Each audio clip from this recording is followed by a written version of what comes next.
Bienvenidos a Con Buena Energía, el podcast donde exploramos la eficiencia energética y sostenibilidad de la mano de E3 Consultores. Soy Manuel Romero, tu anfitrión. Aquí abordamos temas candentes y de actualidad sobre edificación, energía, precios, sostenibilidad y ahorro.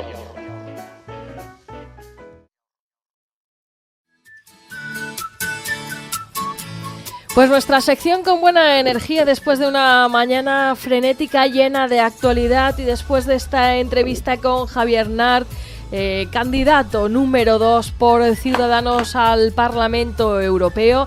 Manuel Romero, disculpa porque se nos ha ido el tiempo, pero como tú comprenderás, pues no tenemos pues eminencias como Javier Nart todos los días en nuestros micrófonos. No por ello vamos a dejar de abordar nuestra sección Con Buena Energía en el día de hoy, así que cuéntanos con qué tema vamos a deleitar a nuestros oyentes. Nada, no te preocupes porque la actualidad manda y en esta semana ya sabemos de todavía más lo que toca. Que mira que bien me lo dijiste hace unas semanas, ¿de verdad vamos a poder sí. Con la campaña electoral? Pues mira, acertaste. Sí. Pues mira, hoy vamos a hablar, ya que estamos empezando el verano, viene el calor, y eso nos implica que vamos a consumir un poquito más de energía con los equipos de aire acondicionado. Hoy vamos a tratar de dar consejos para ahorrar energía y no llevarnos ningún susto cuando nos llegue la factura de la luz. Bueno, pues vamos con esos consejos porque sabemos que viene el verano, como tú dices, vamos a utilizar más energía. Los electrodomésticos tenemos que adecuarlos, sobre todo congeladores, neveras, que es lo que más tenemos, aire acondicionado. Así que, bueno, ¿cuáles son esos consejos generales para aplicar a nuestra casa o a nuestro negocio, pero protegernos del calor? Bueno, pues mira, en verano el calor se acumula principalmente en el interior de los edificios por la radiación del sol que entra a través de las ventanas, de los cristales, y en los edificios de uso terciario, oficinas, comercio, hospitales, ese tipo de edificios, además de esa entrada de radiación del sol, se genera mucho calor interior porque hay muchas personas, hay muchos aparatos electrónicos que desprenden calor, entonces se combinan esos dos fenómenos. Entonces, podemos trabajar en los edificios fundamentalmente reduciendo esa entrada de radiación del sol a través de las ventanas. Y esto se ha hecho toda la vida instalando simples toldos en las ventanas, o si tenemos ventanas con persianas, bajándolas en las horas donde está dando el sol, o colocando toldos exteriores, sin protecciones solares, vamos, al final.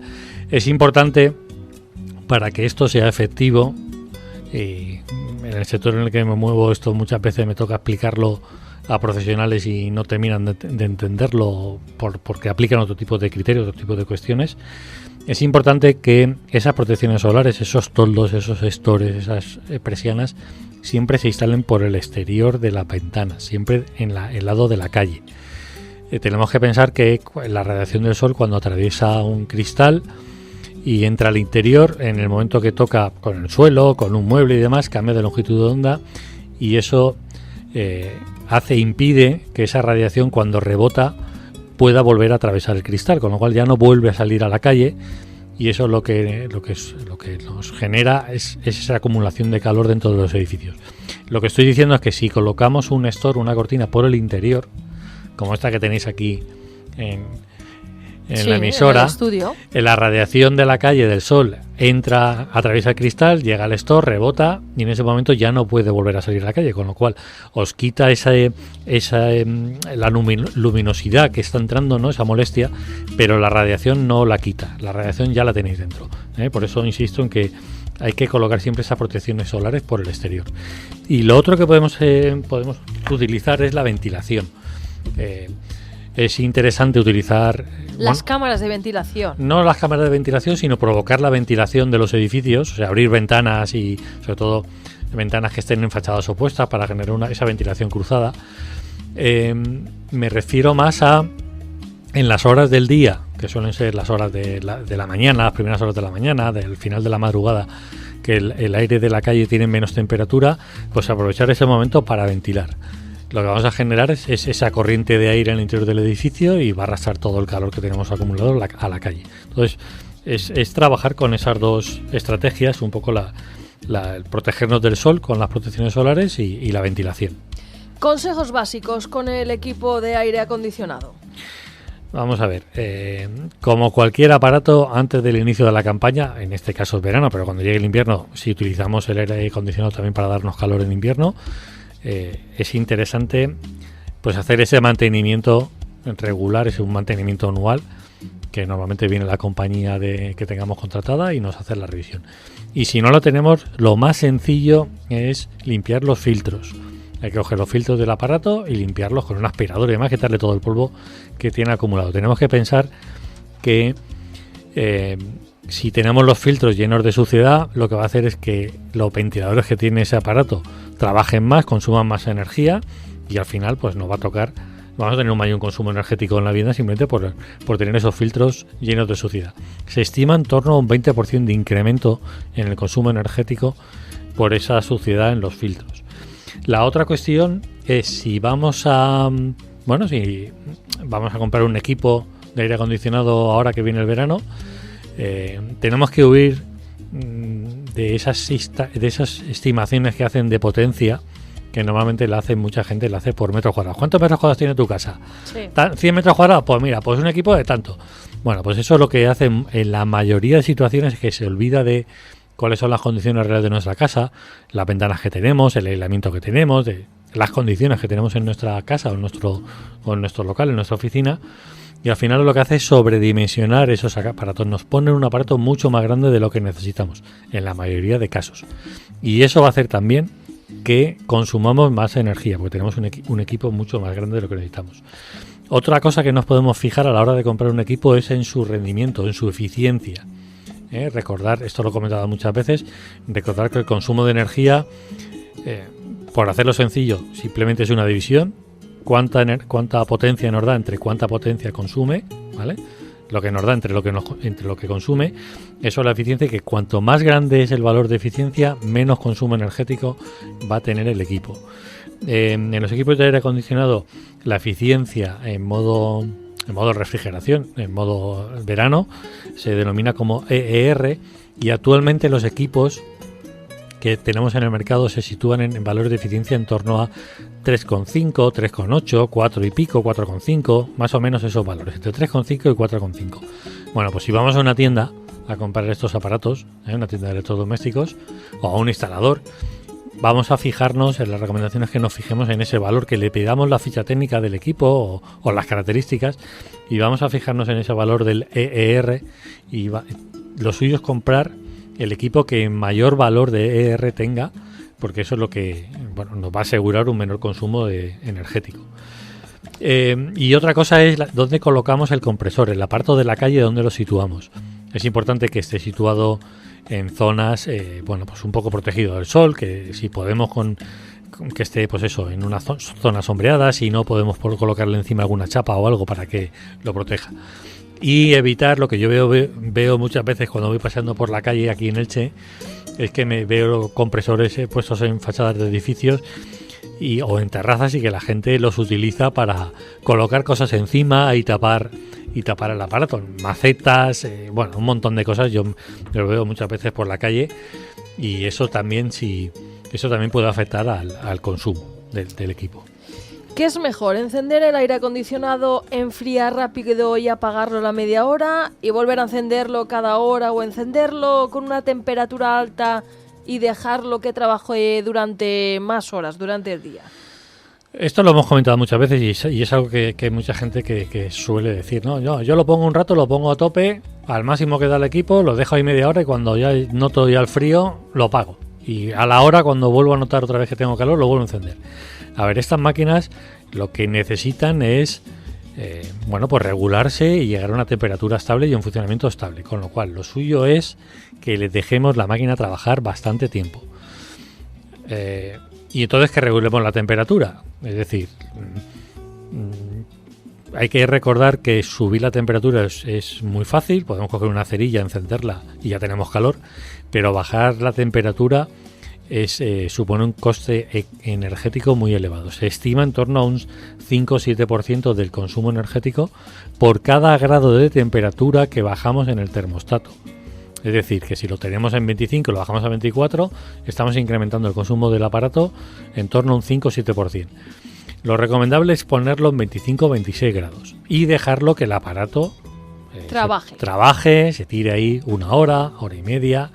En los equipos modernos los podemos gestionar desde aplicaciones que tenemos en el móvil, los podemos programar, podemos hacer una gestión sin estar en casa, con lo cual esto nos permite, oye, yo no estoy en casa, pero ¿qué voy a estar dentro de 1 hora? Pues que el aparato se encienda solo, se enciende a 26 grados, que es una temperatura un poquito alta, pero se enciende a 26 grados y en la calle tenemos 30 o 32, 26 grados es una temperatura bastante razonable. El aparato va a estar trabajando toda la hora en la que yo no estoy fuera, no estoy en casa, y cuando yo llegue a casa voy a notar, vengo de 32 y entro a 26, voy a notar el salto de temperatura y voy a notar que la temperatura está más confortable. Si tenemos fotovoltaica, también es interesante aprovecharla en esos momentos del día en los que estamos fuera y bueno, aunque vayamos a tardar 2 horas o 3 horas en volver a casa. Pero estás aprovechando de estar la casa fresca. Claro, lo suyo es intentar mantener las más horas posibles la casa fresca, como tú dices, y no llegar a casa y en ese momento enchufarlo a máxima potencia con una temperatura muy baja, que lo que va a hacer es que se incremente muchísimo el consumo energético. ¿Cuáles son los electrodomésticos que más energía consumen? Aquí tenemos que diferenciar entre potencia y consumo, que es un error muy habitual que todos cometemos. Potencia es kilovatio y energía, consumo, lleva las horas, kilovatios hora. ¿Vale? Entonces, ¿en qué influye el consumo? Las horas que lo tengamos encendido. Cuantas más horas tenemos encendido un equipo, más consumo vamos a tener. Por poner un ejemplo, un secador de pelo, una plancha de planchar la ropa, por ejemplo, un secador de pelo, son 2000 vatios, tiene mucha potencia, pero si solo lo encendemos 30 minutos, por ejemplo, la plancha, 30 minutos, eso supone 1 kilovatio hora de energía, es un consumo muy bajo, porque recordemos que es potencia por horas, por el tiempo que lo tenemos encendido. Más o menos en los electrodomésticos, a ver, el frigorífico más o menos es un 8% del consumo, la lavadora un 3%, la secadora en torno a un 1%, el lavavajillas puede estar en 1,5%, un 2%, la televisión un 3%, el stand-by otro 3%. Son consumos bastante bajos. El elemento que más consume en nuestra zona climática, el elemento que más consume energía es el agua caliente sanitaria, los termos eléctricos. Tú sabes que lo hemos comentado muchas veces, que yo en mi casa tengo muchos cacharritos puestos monitorizando absolutamente todo. Sí. Y me he traído aquí datos un poco por comentarlos. En el caso de mi casa, mi casa no es nada del otro mundo. Somos 4 personas, 3 dormitorios, 2 baños, comedor, cocina, ¿vale? Todo eléctrico, excepto los fuegos de la cocina, que los seguimos manteniendo con la bombona de butano, el tiempo que nos dejen.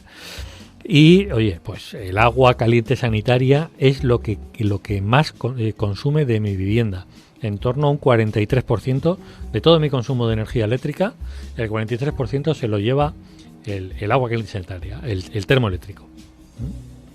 Entonces, bueno, pues es importante a nivel de los electrodomésticos regular bien las temperaturas. Por ejemplo, el frigorífico, no pasarnos de temperatura. Se aconseja en la zona refrigerada en torno a 5 grados y en la zona de congelación en torno a menos 18, eso es lo aconsejable. Y seguir las instrucciones que nos dice el fabricante, pues no poner meter los alimentos calientes dentro de la nevera, dejar espacio entre los alimentos para que el aire frío circule bien, no tapar, que muchas veces con los propios alimentos tapamos el sensor de temperatura. Sí, lo has dicho en otras ocasiones. Separar el frigorífico de las paredes para que respire, no trabaje tanto. Limpiarlo de vez en cuando, porque las rejillas que tiene detrás el frigorífico por ahí expulsa el aire caliente. Y si esa se tapa con la suciedad, con el polvo, al final termina tapándose, eso hace que aumente el consumo del frigorífico. Bueno, pues llevar cuidado con estas cosas, que es un mantenimiento sencillito que tenemos que llevar. En cuanto al agua caliente sanitaria, que has dicho que es lo que más consumo genera, ¿termo de agua caliente eléctrico o aerotermia? Sí, bueno, ahora se está, desde hace un par de años, año y medio más o menos, está, por lo menos en obra nueva, está muy de moda colocar lo que llaman aerotermia. La aerotermia no es más que una bomba de calor, por así decirlo, es como un equipo de aire acondicionado, solo que en lugar de enfriar o calentar aire, el aire de nuestra casa, lo que vamos a hacer es calentar agua. Y ese agua es el que tenemos para los grifos, el agua caliente sanitaria. Como he comentado antes, estas máquinas tienen un rendimiento, una eficiencia muy elevada. Un termoeléctrico, su eficiencia es de 1. Recordamos que el consumo es lo que nos da entre la eficiencia. Con lo cual, si esa máquina tiene una potencia de 1,5, nos va a entregar 1,5 kilovatios y su eficiencia es 1, va a consumir 1,5 kilovatios por las horas de funcionamiento. Sin embargo, en una máquina como las bombas de calor, que la aerotermia, su eficiencia se va a 3, a 4, incluso hay máquinas de 5, con lo cual si nos entrega 1,5 kilovatios, pero su eficiencia es de 3 o de 5, su consumo es menor, 1,5 entre 3, estamos reduciéndolo una barbaridad. Para hacernos una idea, las máquinas frigoríficas, las bombas de calor, son unas máquinas, por hacerlo de forma sencilla, son unas máquinas que nos entregan, por ejemplo, 3 kilovatios y solo consumen de la red 1. Nos entregan 3 y consumen 1, con lo cual su consumo energético es muy bajo. Pues antes de terminar esta sección pasamos a hablar de los mensajes de nuestros oyentes y nos dicen: buenas, las máquinas de aire tienen que enfriar el entorno, muebles, paredes, de lo contrario solo enfrían el aire y se pierde rápidamente el frescor del ambiente.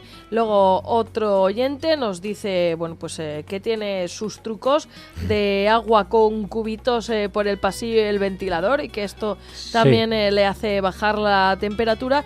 Y luego otro oyente nos dice que pone el aire acondicionado a 26 y que los filtros del aire acondicionado hay que limpiarlos solo con agua, porque si los limpiamos con otro tipo de producto, pues después huelen y cuesta mucho de quitar ese olor. Se pueden limpiar con agua o con un aspirador.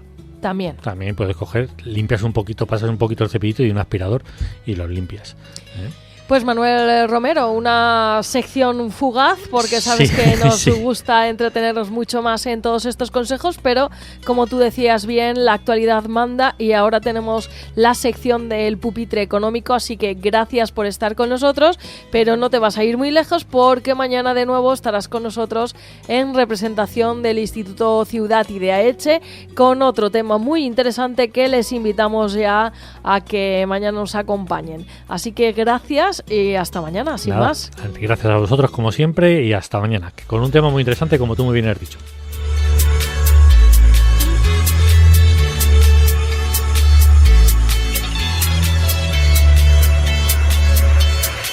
Y en el momento exacto, bajo la luz perfecta, todo lo que soñamos va a iluminarnos. Y en el momento exacto brillabas en la niebla y me agarré a tu mano. Iluminados, iluminados. Y en el momento exacto, bajo la luz perfecta, todo lo que soñamos va a iluminarnos, va a iluminarnos. Y en el momento exacto brillabas en la niebla y me agarré a tu mano. Iluminados, iluminados.